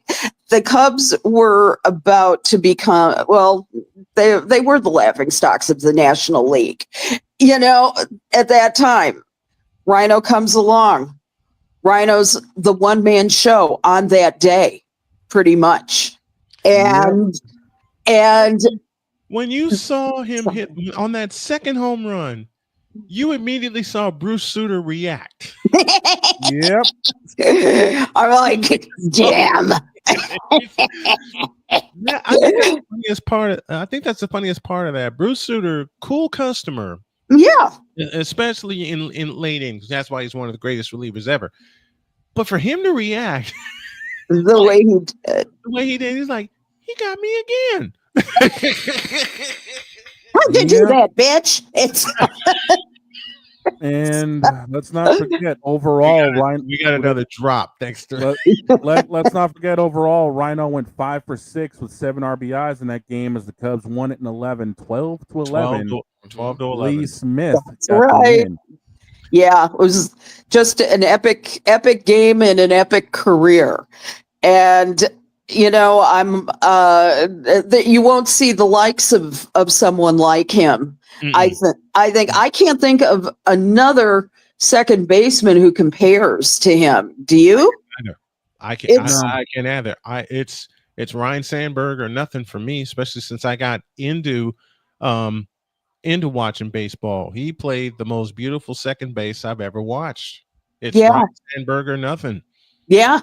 I cannot think of a single one that I would put above him. And I've had I'm actually more of a third base person just because I like men at the corners. And the thing is that I just think that he was one of a kind. He was the best decision that the Cubs ever made. I almost forgave Ozzie Smith at that point, but I almost, but not quite. I think you and a lot of other people share that opinion about one Ozzie Smith. Almost forgave Ozzie Smith. Almost. But if you had understand how long the pain went on. But if you ever have to have an all-star middle of the infield, it would be those two. Yes. Ozzie and Ryan turning double plays in their sleep. What could have been. Exactly. Yeah. They would turn double plays in their sleep. Okay. Yes. Yep. Yes. Absolutely right. Speaking of being in their sleep, your Chicago Sky on Sunday. That says it all. That laugh right there. That just says it all. I will say this about Sunday's game, and I did that game Sunday. Mm-hmm. They fought their way back into the game in the third quarter. They got to within 56 to 54. They got within a deuce. They got within a deuce, right? They forced a timeout, and then a 3 by Kelsey Mitchell sent Indiana on their way. I'm beginning to really resent Kelsey Mitchell. She's just so good. And if you notice with the Fever, they've gone to a defensive game since Caitlin Clark's out, and their offense is great, but their offense can't make up for Caitlin Clark, okay, in the end. And so now against the Sky, I give the Sky absolute credit for hanging in there, for fighting. That's the most spirit I've ever seen them, especially with like 5 players out. And they only had 8 available players. Basically, it was on Camila Cardozo and Maddie Westfeld. There was like nobody else who was, who was capable of scoring. It was really a game of being overmatched. First of all, 35 points by Kelsey Mitchell, 7 threes. I thought of you, Brian. And 5 of those 7, and the 5 that she hit after the Sky get back into the game, all triggered runs of like 8-2 and 10-2. And as mentioned, that 3 she hit in the third quarter to extend the lead to 5 triggered the biggest run of the game. And before Coach Marsh and company can blink, they went from being down only 2 with a chance to tie or get the lead. Thank you, Jim Durham, for that phrase. To being down 14 at the end of 3. Mm-hmm. And they kept looking up, and they just couldn't get back in the ball game. It was an uphill battle for them. It was. Well, it had to be. I mean, the thing was that if they don't find a way to limit the turnovers, they had 20 on Sunday, and you had 20 and 31 points scored off of those turnovers. And Tyler Marsh has yet to address this problem. And I don't know that he knows how to address the problem. I mean, it's weird because that's one of the things that you're supposed to do, no matter who's on the court. And, there was so little of a game plan. And they came so close anyway. How lucky can you get? But there was just no way that this game was going to go to anybody but the Indiana Fever. I felt okay, as long as we're not outscored by 25 or 30 points, I'll be really damn happy. Now, I used to feel that way during some very bad Cubs runs, and as also, let's put it that way, the Bulls and the Mark Trestman era of football for the Bears, we were getting blown out by about that much. And I'm going. And you see the pattern with some of the coaches Chicago teams have had. They're hanging there for a little while. And you mentioned Mark Trestman. Oh dear God, how laughable. It seems like you can compare Taylor Marsh's career right now to one Ron Rivera. Oh, interesting. I mean, really good on a team where he wasn't like the head of the table, and now that he is at the head of the table, it's just gone downhill. Same thing what he did with Carolina and ended up doing with Washington. Yeah, I would say that that's a relatively fair comparison. I think the difference is that Ron Rivera at least knows defense. True. True. That's true. I don't think. I'll tell you the point of the game in Chicago on Sunday. They went to Carmelo Cardoso early. Mm-hmm. First 4 possessions, she touched the ball. Right. Why didn't they go back to her? I will say that the Fever kind of stepped up their defense against her, which was part of it. And so they realized that she was going to get when she was going to get the ball, she was very aggressive in the first half. But then they started they started swarming her, and it was a real difficult thing for them to get the ball to her. First of all, I think they just stopped trying because of that. But in order, believe it or not, even with as many losses, they've now lost 5 in a row after winning that one great game against the Minnesota Lynx. They have lost every game since. What they have to do is find their offense and keep people healthy. Why is it that they're not keeping players healthy? That's a great question. And I don't know why they can't keep the players healthy. They right now they rank 12th in scoring on the season. They're averaging 78.8 points per game, but they've averaged nearly 11 fewer points during this losing streak. Now they've got a chance this week. I know they're playing the Valkyries shortly, and they've got a couple games coming up. We have not seen the injury report yet for the game. It's probably coming in right now.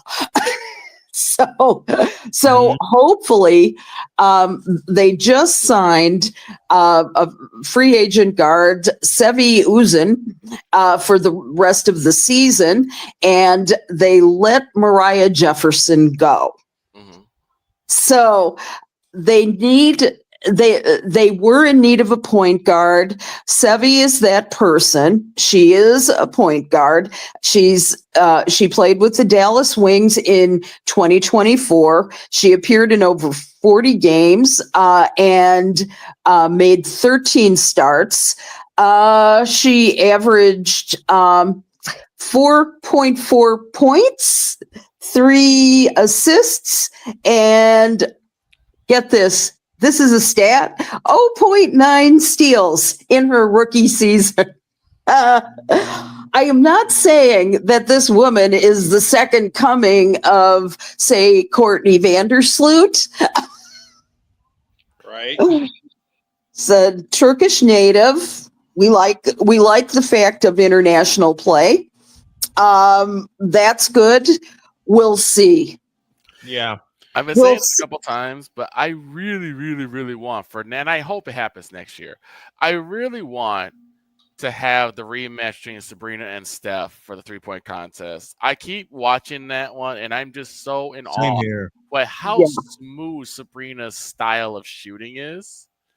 And it's crazy to me because it's like people were saying, "Oh man, she did great," but think of how she would have been if she was on the women's 3-point line. I'm like, who cares? She only missed 3 shots. Look, Sabrina is a sniper. Yes, It doesn't matter if the line is 22. It doesn't matter if the line is 22 feet in the corners or 23 feet 9 inches at the top of the circle. Sabrina is a sniper. She can hit. By the way, yes, the Chicago Sky injury report has come out. Vandersloot and Atkins are out. Vandersloot's still out with a knee injury. Atkins is out with a leg. Michaela Onnerware is questionable with a knee. Haley Van Lith is questionable with an ankle. Oh my goodness. Angel Reese is quote unquote probable with back injury.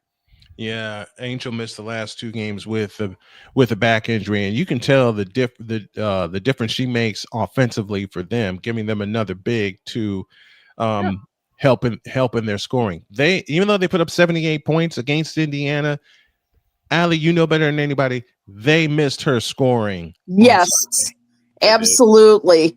I mean, if you don't have Angel in there, if you don't have Ariel in there, Rachel Bannum can maybe do something. She has done a pretty good job, Rachel Bannum, when she's been in there. You absolutely need that Angel Reese leadership to score, and you really miss that on Sunday. I think even though they worked hard, they still looked rudderless. You agree with that? Yeah, there's no direction. Yeah, very much so. There's no personality to this team yet. They're not good enough in any area to, be a strong defensive team. The depth isn't that great. I don't think our new player is going to add to that. I have very difficult, hard feelings about it because I would love to see them just 3-4 years removed from their championship. I'd like to see them. I'd like to see them come back. Now, it may take a while, but here's what I am hoping for, and that is you've got Candace Parker Jersey Retirement Day coming up. August 25th. I want that for my birthday present, Brian. But so that is going to be that will be the best.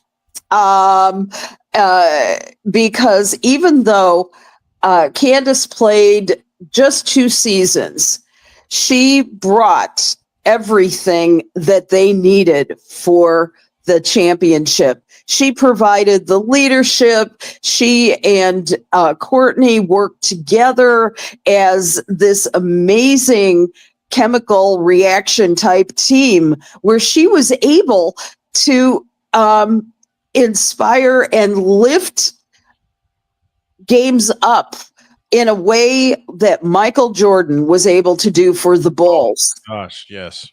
There was no other player who was any better on that court than Candace Parker and what she did for them. Now, I would say that if they could hire her as some kind of an ambassador or an assistant or, something, get her in there. Yes. Get her in there. Yes. The same way. She needs to be a part of the franchise and not just be a retired number. Yeah. They need an infusion somewhere, and they're not getting it right now. They need an infusion somewhere. Yeah. Exactly. That is exactly what they need. And here is the main thing is how important it's going to be to the future of our franchise here, because you face it, you've got a CBA coming up, talking about a potential strike. It's got to be signed by October 31st. Isn't that crazy? Halloween. By Halloween, they got to have a new CBA in place, or it's going to be trouble. Yes, it's going to be absolute trouble. Speaking of signings, the Indiana Fever had a surprise signing also, as they signed rookie Chloe Bibby to a 7-day contract, and in the 2 games she's appeared, she's paid some immediate dividends, especially from distance, making up for the loss of Caitlin Clark. I cannot believe it. No one expected this to happen. Right. And it was, I was so surprised at how she mixed with the other players. I was amazed. I mean, Sophie Cunningham even seemed to like her. So I was kind of going, wow, she's got a future in this league. I don't know if she's going to be, however long Caitlin Clark is out. And now I think that the Indiana Fever is actually doing the right thing with her. Yes. And allowing her the time to heal. Groin injuries, I'm sure you've had them. Oh, yeah. I've had them. A couple of them, and it's at least a 30-day injury. Yeah. So they're keeping her out for another couple of weeks. And this is going to be the soft part of their schedule. And here's this is the soft part of their schedule, even though they will go they'll go on a West Coast road trip. They'll see Seattle, they'll see Los Angeles, and then they'll see Phoenix again. This is the soft part of their like Brian, I'm going to disagree with you there. I'm definitely going to disagree, especially when you're talking about Los Angeles. We can get Los Angeles. Okay. Okay. This is my confidence talking. Forgive me. I should know better because they snuck in and got us twice. Now we got to go see them in their place. Right. But the last time we saw them in their place, we got one out of there. So anything and everything can happen. I mean, for God's sake, this is the WNBA. The power rankings for this week, I had LA at 8. Okay. And they're closing in, if they keep it up, on a 500 record. Okay. Speaking of LA, how about Rakea Jackson's buzzer beater in New York? How about it? Oh, I could not believe it. I was so happy for Rakea. She deserved it. Finished that game with 22 points. Third game with 22 plus points in the past 4 contests. I mean, she's coming on. That's one of the reasons why I say that the Sparks are headed up. Virginia Jackson has given us hell for 3 games. Okay, and the two other games that we played against them, Virginia Jackson's been the difference maker. All right, let me stop kidding around about what the Sparks are. It's just the inconsistency with the Sparks that has cost them games. And what about the new kids on the block, the Golden State Valkyries, who have been playing lights out?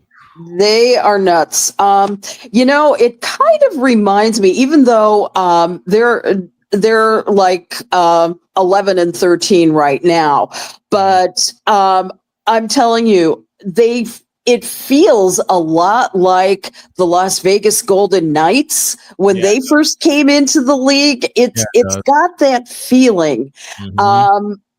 They have 11 wins on the season. I mean, that's pretty damn good, and they are in the playoff hunt. Very, very simply.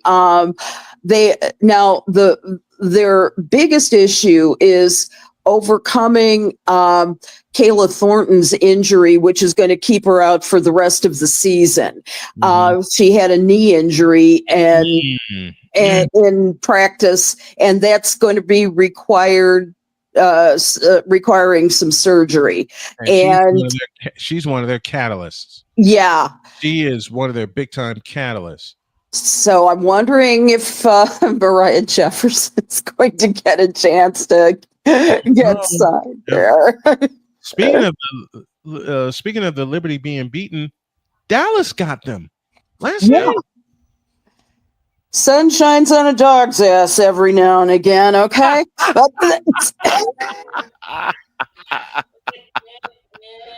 Absolutely beautiful.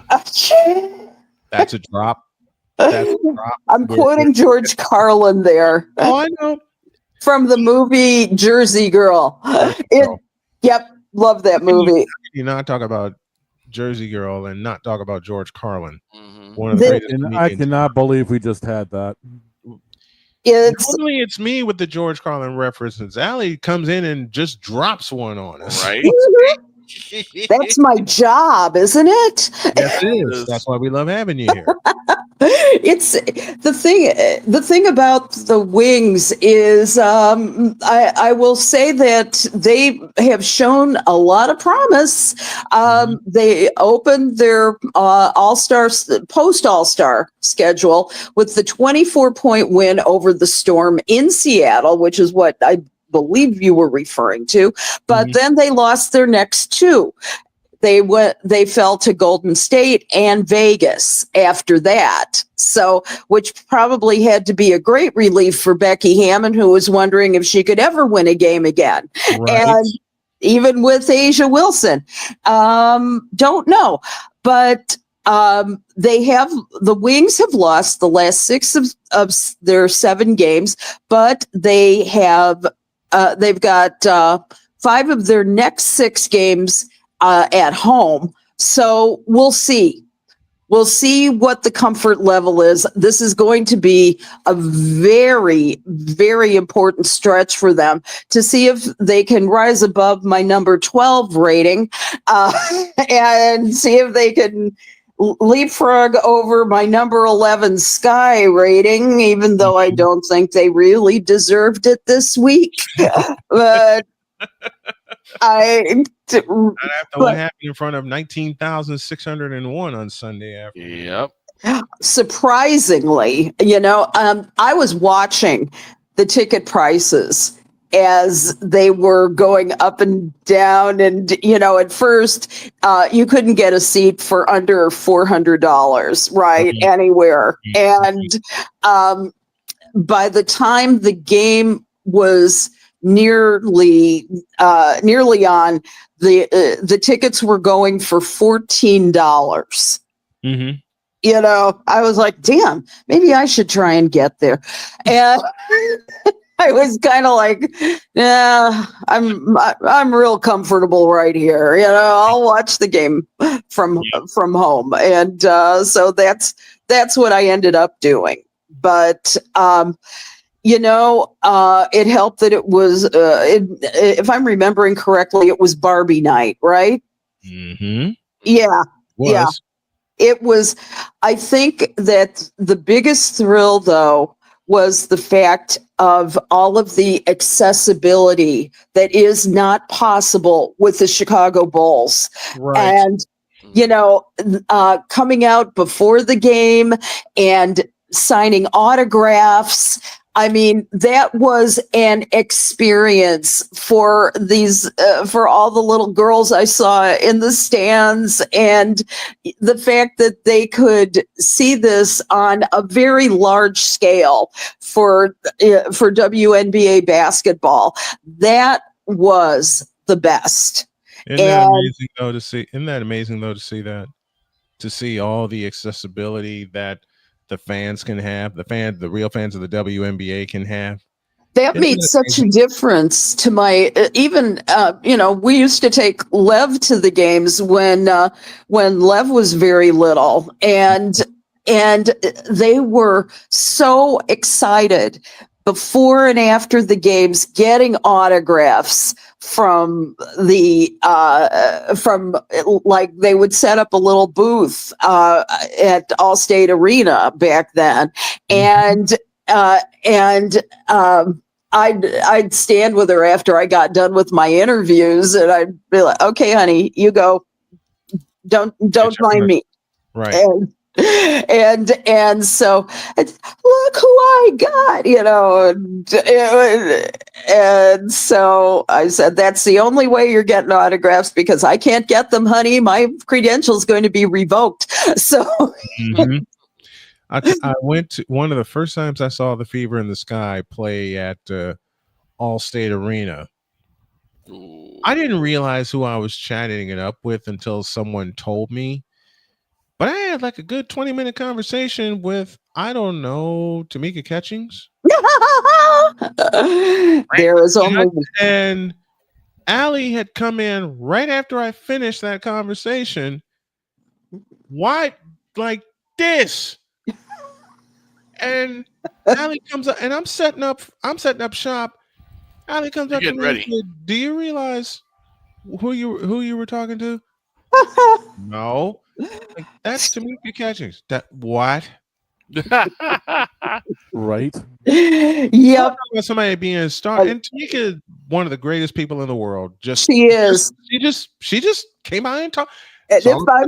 She came right up and talked to me. Yeah. Like 20 minutes. She was. One thing that was really cool was I took some lessons in ASL and finger spelling, because she is deaf, and she is my hero for that reason. And the thing was that I could do the little hi sign, and so she did that back at me, which was really very, very cool. And it was. I didn't realize who it was. Because I was focused on business. I was ready to cut, and it wound up being a damn good game. I think that game, one of the games we covered that went overtime with those two teams. I didn't realize who that was until I saw number 24 get on the floor, and I'm like, what? That's like, and I leave y'all with this. It's like the night I met His Airness at Chicago State, because his son Marcus was playing at Whitney Young at the time. I remember this. And I was the play-by-play announcer for Whitney Young at the time. I was also the backup PA announcer that night. Mm-hmm. I go over to say hi to Joyce Kenner, and the next thing I know, I see this hand that's like 2 inches bigger than mine come up to me and shake my hand, and he goes, "Nice job," because I did PA for Marcus's debut. And I'm sitting there in a puddle. He called me after this. I went back to my seat, and my partner, Paul Harris Hertel, said, "You just met Michael, didn't you?" "Yep." "You shook his hand, didn't you?" "Yep." "You're not talking for the third quarter, are you?" "Nope." That's the only time in 30 years where I was quiet for an entire quarter. And it's like meeting God. It is. Yeah. It's like I called Victor, and he could hear me jumping up and down in the car as I'm driving home to Gary, saying, and all Victor said was, "What happened?" Right. And I told him what happened, and he said, "I hate you for this." You needed a Les Grobstein in your life, saying I just couldn't call him because of the time I was on my way home. He was. Well, the thing was, I would tell Les about all of the quote celebrity sightings and who I talked to and things like that. And he goes, yeah. Well, they put their pants on like everybody else does. Don't get so wild. That's going to ruin your show because you can't be little Miss Fan.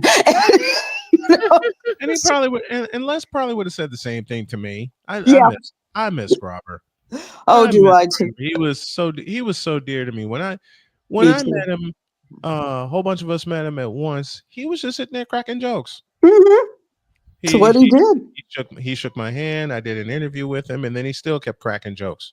Oh yeah, I'm sitting there dying as I'm wrapping the thing up. I'm just sitting there dying with some of the things that he said, and I know he would have. I know he would have said that to me. Well, they put their pants on a different way. This is Michael Jordan, dude. Yeah. I get that. If there was ever a time I can make an exception, that would be one. Yep. It wouldn't be like that with LeBron James, so it would not. And we got to split. I remember that. Allie, thank you so much for being a part of this crew each and every week. We love you, we enjoy you, and we can't wait to talk to you again. Allison Moran, everybody. Bye. See you next week. Have a great week, and please be safe out there. Hydrate. Yes, please hydrate, folks.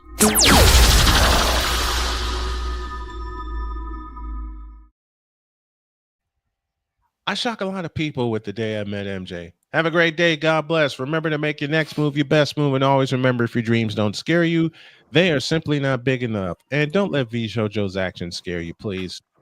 That's what I come back to. Lovely. Don't dream like that, and don't dream like Aaron Rodgers either. I'll just call you the cute queen again.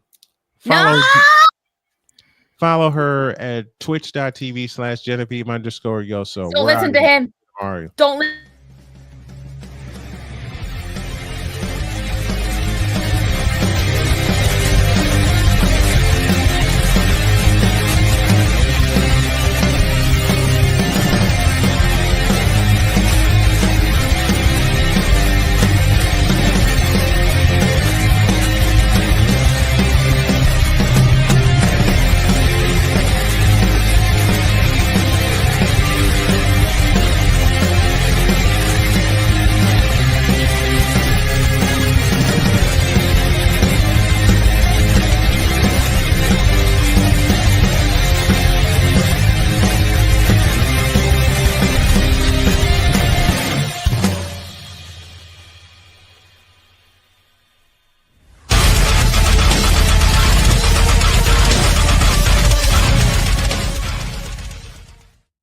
Ma'am, please put the couch down.